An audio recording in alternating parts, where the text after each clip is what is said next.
तो welcome to JK trick वाला channel.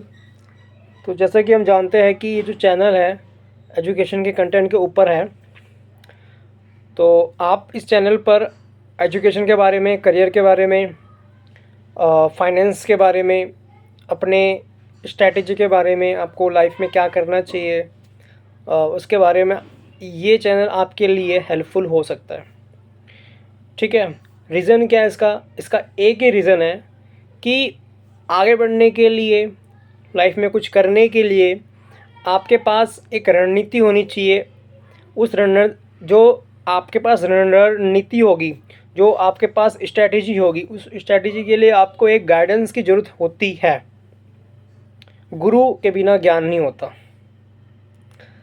तो हर किसी को गाइडेंस की ज़रूरत होती है और हर शख्स गाइडेंस लेता है, चाहे वो किसी भी सेक्टर में आप देख सकते हो। ठीक है। एडवाइज़र हर किसी का होता है, चाहे हम किसी भी ऑर्गेनाइज सेक्टर की बात करें या फिर हम किसी भी अनऑर्गेनाइज सेक्टर की बात करें। तो गाइडेंस लेना बहुत ज़रूरी है, सलाह लेना बहुत ज़रूरी है। इससे जो सबसे बड़ा जो एक एडवांटेज है कि जो आइडिया आप अभी अप्लाई करना चाहते हो, क्या पता वो आइडिया किसी शख्स ने अप्लाई ऑलरेडी किया हो। समझ रहे हो। और जो उसने मिस्टेक करी होगी वो आपको इस मिस्टेक बता देगा, जिससे कि आप अपने आइडिया को थोड़ा बहुत उसमें ऐड ऑन कर सकते हो, कहने का मतलब उसको बेटर बना सकते हो। ठीक है।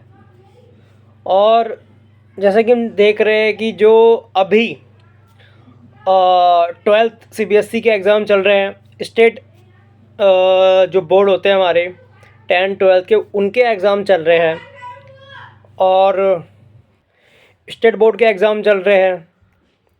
ठीक है। 12th जो आपके बोर्ड है उसके एग्ज़ाम चल रहे हैं।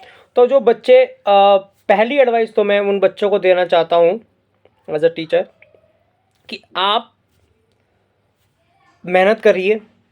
मेहनत तो एक ऐसी चीज़ है जो कि आपको हर सेक्टर में चाहिए, आपको हर फील्ड में चाहिए, तो वो तो एक कॉमन चीज़ होगी। दूसरी बात ये है कि स्ट्रैटेजी बनाइए, रणनीति बनाइए कि एग्ज़ाम देने जा रहे हो तो आप एग्ज़ाम को पेपर सॉल्व करोगे, जो पेपर होगा उसको आप कैसे सॉल्व करना है। ठीक है ना। हो सकता है कि आप उसको 3 पोर्शन में कर दो, जो आपको आते हैं थोड़ा कम, उससे भी कम। जो क्वेश्चन आपको नहीं आते उन क्वेश्चन को लास्ट में करना चाहिए, और जो क्वेश्चन आपको आते जिस पर आप कॉन्फिडेंस हो उन क्वेश्चन को पहले करना चाहिए। ये एक सिंपल स्ट्रैटेजी होती है। दूसरी बात यह है उन बच्चों के लिए कि जब भी वो रिवीजन करे तो कोशिश करो कि उस रिवीजन में सबकी एक समरी बना लो। जब आप रिवीजन करोगे हर चैप्टर की एक समरी बना लो और उस समरी में की पॉइंट्स लिख लो। मान लो कि कोई एक बुक है, मान लो कि आपकी हिस्ट्री की बुक है, आपकी इकोनॉमिक्स की बुक है, तो hardly 10 to 15 to 20 chapter maximum to maximum है। तो हर चैप्टर की आपके पास एक समरी होनी चाहिए, उसके की पॉइंट्स होने चाहिए। उस चैप्टर में जो राइटर है, जिसने बुक लिखी है, ठीक है ना, जो आइडियाज़ है उनकी थीम क्या है, वो क्या आपको समझाना चाहते हैं, वो थीम आपको पता होनी चाहिए कि भाई इस चैप्टर की थीम ये है। अब उसको याद करने के लिए आपके पास 2 तरीका है, या तो बुक को समझ लो। बुक समझनी अगर आपको बुक समझ में नहीं आ रही तो उसी चैप्टर को, उसी चीज़ को आप किसी रियल विजुअलाइजेशन में भी आप कनेक्ट कर सकते हो, चाहे वो मूवी में हो। आपने को मूवी देखी होगी, आप उसको चैप्टर से कनेक्ट कर सकते हो। आपने किसी की बायोग्राफी पढ़ी होगी तो आप उससे कनेक्ट कर सकते हो, या आपको करेक्टर होगा आप उससे भी कनेक्ट कर सकते हो। इससे आपको चीज़ें याद रहेगी।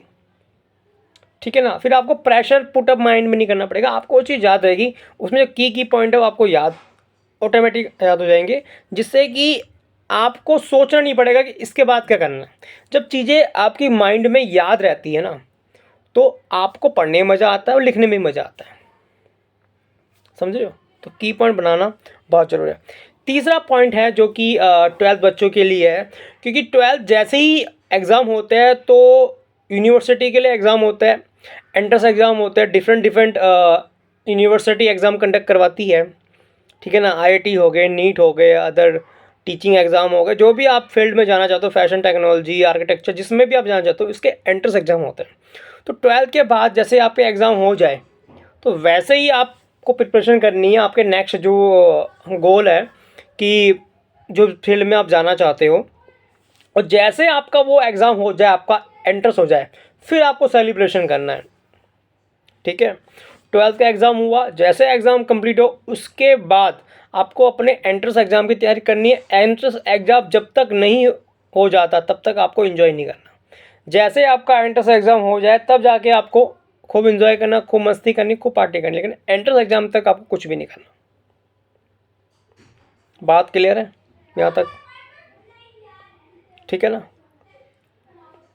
क्योंकि मोस्ट ऑफ बच्चे कंफ्यूज होते हैं कि मुझे करना क्या है। कुछ नहीं करना, क्योंकि जैसे आपके 12th के एग्ज़ाम होंगे, कंप्लीट हो जाएंगे, उसके आई थिंक 15 या 20 दिन, हार्डली 1 महीने बाद सारी की सारी जो यूनिवर्सिटी होती है, जितने भी आप नाम जानते हो, सबके एग्ज़ाम निकल चुके होते हैं, सबके फॉर्म निकले हुए हैं। जैसे कि अभी आप देखोगे कि नीट का फॉर्म निकला हुआ है। ठीक है ना? तो वो 12th के एग्ज़ाम्स, कुछ फॉर्म तो 12th के एग्ज़ाम से पहले निकल जाते हैं नेक्स्ट यूनिवर्सिटी के लिए, कुछ एग्ज़ाम 12th के एग्ज़ाम के बाद निकलते हैं।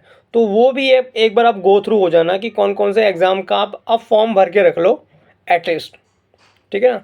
जिससे कि आपको आगे जाके परेशानी ना हो। यहाँ तक समझ में आ गए?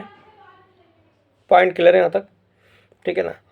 और फोर्थ एडवाइस है उन बच्चों के लिए जो कि कंपटीशन की तैयारी कर रहे हैं। ठीक है ना? चाहे वो किसी भी फील्ड के हो, कंपटीशन है तो उसमें चैलेंज तो होगा, नंबर ऑफ एप्लीकेंट ज़्यादा होता ही है। तो आपको नंबर ऑफ एप्लीकेंट्स नहीं देखने कितने बच्चे फॉर्म भर रहे हैं, कितने बच्चे फॉर्म नहीं भर रहे हैं। ठीक है, आपको अपने हार्ड वर्क पर बिलीव होना चाहिए, आपको अपने कंटेंट पर बिलीव होना चाहिए, आपको अपने नॉलेज पर बिलीव होना चाहिए कि मैंने कितना किया है। आप जितना करोगे उतना ही आपको आउटपुट मिलेगा, जितने आपको रिजल्ट मिलेगा। तो ऑब्वियस ही बात है, जो अच्छी पढ़ाई करेगा, जो हार्ड वर्क करेगा, जो रिविज़न करेगा, जो ज़्यादा से ज़्यादा क्वेश्चन सॉल्व करेगा, उसका सिलेक्शन होगा। बेसिक फंडा है, इस पर डिपेंड ही नहीं करता कितने फॉर्म भरेगा, डिपेंड ही नहीं करता आपने कितनी मेहनत करी है। आपने अच्छी मेहनत करी होगी तो आप उस लिस्ट में आ जाओगे। आपने मेहनत नहीं करी होगी तो आपको रीज़न मिल जाएगा कि मुझे और मेहनत करने की ज़रूरत है। ठीक है ना? कोई इसमें वो नहीं है, तिगड़मबाजी नहीं है, सिंपल सा बात है।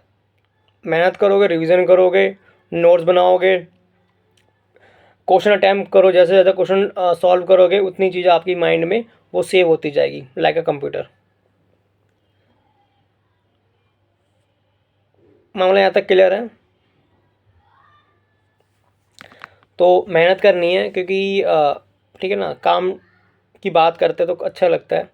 ठीक है ना? कोई फालतू बात इस चैनल पर होती नहीं है। जो भी होगी काम की बात होगी, करियर रिलेटेड बात होगी, फाइनेंस रिलेटेड बात होगी, एजुकेशन रिलेटेड बात होगी।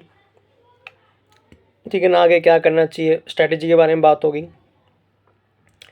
चलो ठीक है, आज का सेशन यहीं पर हम कंप्लीट करते हैं, बाकी नेक्स्ट वीडियो में देखेंगे नए टॉपिक के साथ। जय हिंद, जय भारत।